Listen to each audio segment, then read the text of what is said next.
saya Rahmatullah. Perkenalkan nama saya Nurita. Perkenalkan nama saya Nur Aksa. Perkenalkan nama saya Nadia. Perkenalkan nama saya Rizky. Perkenalkan nama saya Ahmad Najib. Perkenalkan nama saya Selanjutnya kami akan membacakan tentang materi pemanasan global. Fakta-fakta perubahan lingkungan. 1. Peningkatan suhu permukaan air laut. Berdasarkan data yang dirilis Badan Pengamat Kondisi Samudra dan Atmosfer Amerika NOAA, suhu samudra secara global mengalami peningkatan sebesar 0,02 derajat Celcius pada Agustus 2019. Ekosistem laut merupakan ekosistem yang paling sensitif terhadap peningkatan suhu. 2. Menghilangnya salju abadi di pegunungan Puncak Jaya, Papua.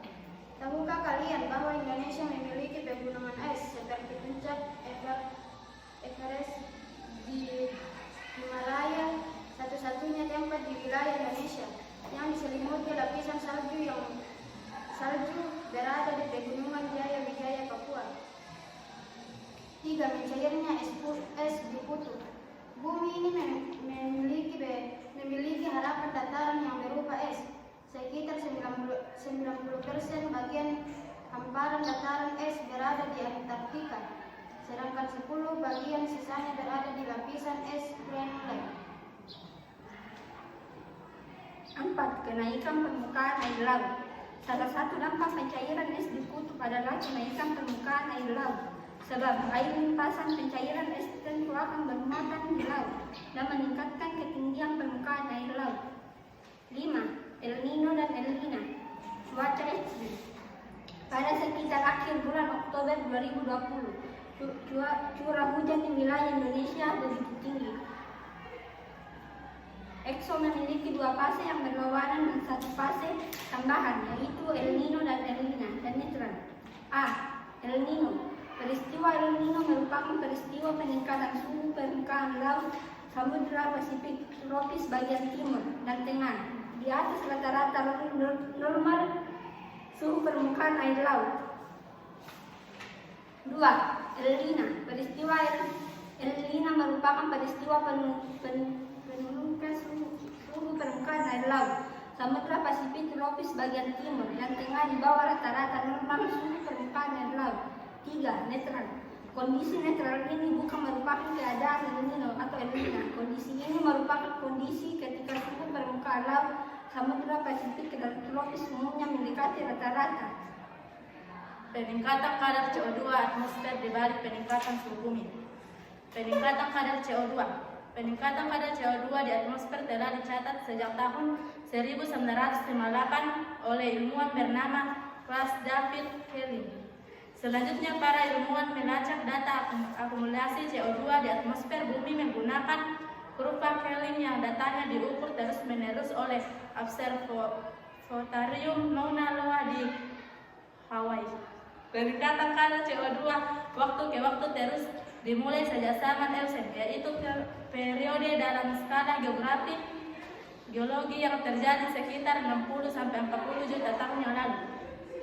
Hal ini penting dipelajari dalam sejarah catatan CO2 yang memberikan bukti kuat hubungan antara tingkatan CO2 dan keadaan iklim yang menghangatkan.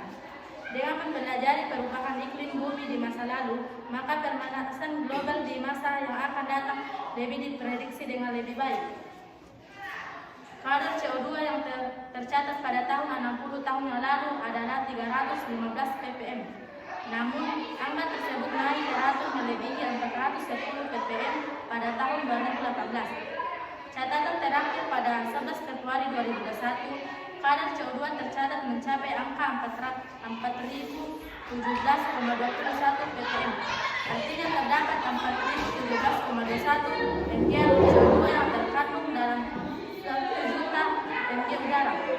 Kandungan CO2 di atmosfer adalah hasil aktivitas manusia yang sebagian besar berasal dari pegunungan bahan bakar dari fosil, baik untuk kegiatan industri maupun berkendara. Bahan bakar digunakan melalui reaksi pembakaran. Gas CO2 hasil pembakaran diemisikan ke atmosfer sekitar 57%, sedangkan sisanya masuk ke laut dan terserap oleh reaksi fotosintesis. Ingatlah bahwa hukum deforestasi berlalu untuk keadaan ini. Jumlah atom karbon selalu sama baik dalam bentuk CO2 di udara maupun dalam bentuk senyawa lainnya di luar emisi CO2. Oleh karena itu, emisi CO2 di udara inilah yang harus dikurangi. Sumber panas utama bagi bumi adalah sinar matahari. Energi yang dipancarkan matahari disalurkan ke bumi berupa radiasi. Kemudian energi ini berubah menjadi panas di permukaan bumi. Energi matahari yang sampai di permukaan bumi dimanfaatkan dalam menentukan aktivitas manusia, seperti menyaringkan baju, menyaringkan hasil pertanian, pembangkitan tenaga listrik, dan lainnya. Gelombang pendek bersuhu hangat oleh permukaan bumi sebagai lagi tentukan kembali menuju luar angkasa berupa gelombang inframerah sehingga permukaan bumi tidak akan kelebihan panas. Gas-gas penyebab efek rumah kaca seperti gas karbon dioksida atau CO2, gas menta atau CH4, fluorokarbon atau CFC, hidrogen monoksida atau CO2, hidrogen oksida atau NO, dan belerang dioksigentan dan CO2 yang berada pada atmosfer bumi menyerap energi dari gelombang pada rentang panjang gelombang 5-60 mm. Gelombang inframerah tidak dapat dilepaskan menuju luar angkasa, melainkan dipantulkan kembali menuju bumi, sehingga kebutuhan suhu rata-rata 15 derajat Celcius untuk permukaan bumi dari efek rumah kaca dan terpenuhi. Aktivitas manusia yang menyebabkan perubahan iklim. Satu kegiatan terkait agresi dengan manusia dari global telah melakukan berbagai aktivitas yang berdampak buruk bagi lingkungan. Alih fungsi lahan khususnya lahan hutan selain mengurangi habitat hewan, tumbuhan, bahkan mengganggu keanekaragaman hayati, ternyata juga memiliki andil dalam peningkatan suhu dunia. Alih fungsi lahan dilakukan dengan cara yang paling umum, yaitu membakar lahan hutan. Hal ini menyebabkan pelepasan gas rumah kaca CO2 dan gas karbon monoksida CO2 yang berbahaya bagi kesehatan. Selain itu, pembakaran liar yang marak terjadi di lahan ini juga ikut andil dalam pengurangan populasi pohon di hutan. Dengan demikian, bagaimana hubungan adanya tumbuhan terhadap peningkatan suhu bumi? 2. Penggunaan freon dalam kehidupan sehari-hari. Freon adalah nama dari senyawa fluorofluorokarbon. Senyawa ini mengandung 3 jenis atom dari fluor, Ci, fluor, F, dan karbon C. Fluorofluorokarbon sering ditulis dan disebut sebagai CFC. Freon umumnya berupa gas tidak berwarna atau cairan yang tidak berwarna yang mudah menguap pada suhu panas. 3. Aktivitas kendaraan bermotor. Siapa yang paling menggunakan kendaraan di sekolah? Para anak berjalan kaki, naik sepeda atau menggunakan kendaraan bermotor. Tentu sebagai besar dan jalan naik kendaraan bermotor bukan. Bahkan ada aktivitas dengan bermotor turut berfungsi kendaraan berbalik.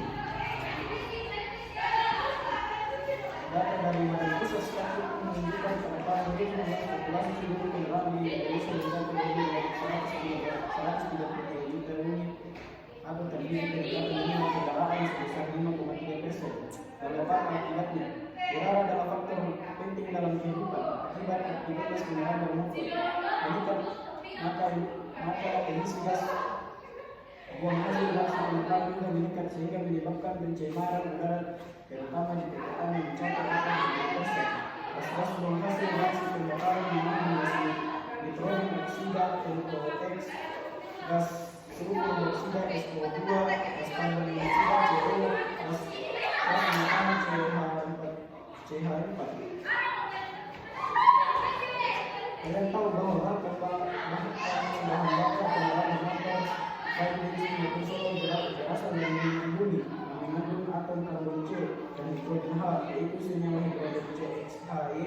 Senyawa hidrokarbon yang dimaksud adalah heptano C7H16 dan isetano C8H18.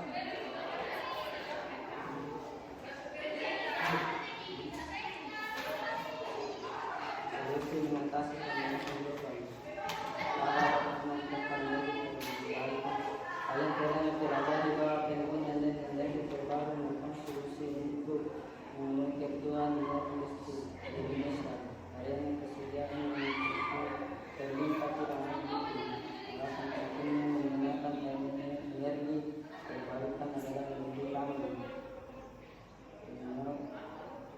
Teknologi kendaraan yang menggunakan bahan bakar listrik dan pembangunan stasiun pengisian bahan bakar listrik, riset material untuk produksi skala besar listrik dan menjaga kepentingan masyarakat dan sektor industri sebagai sumber listrik, pengembangan mesin untuk bahan bakar biogas, listrik dan bahan bakar sejenisnya, peluru bahan bakar bisnis yang listrik dan sejenisnya masih menunjukkan campuran menggunakan anggaran mesin bakar berbeda, biaya hidup yang berkelanjutan. Maka kalau harus diberikan gaya hidup yang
Sekian dari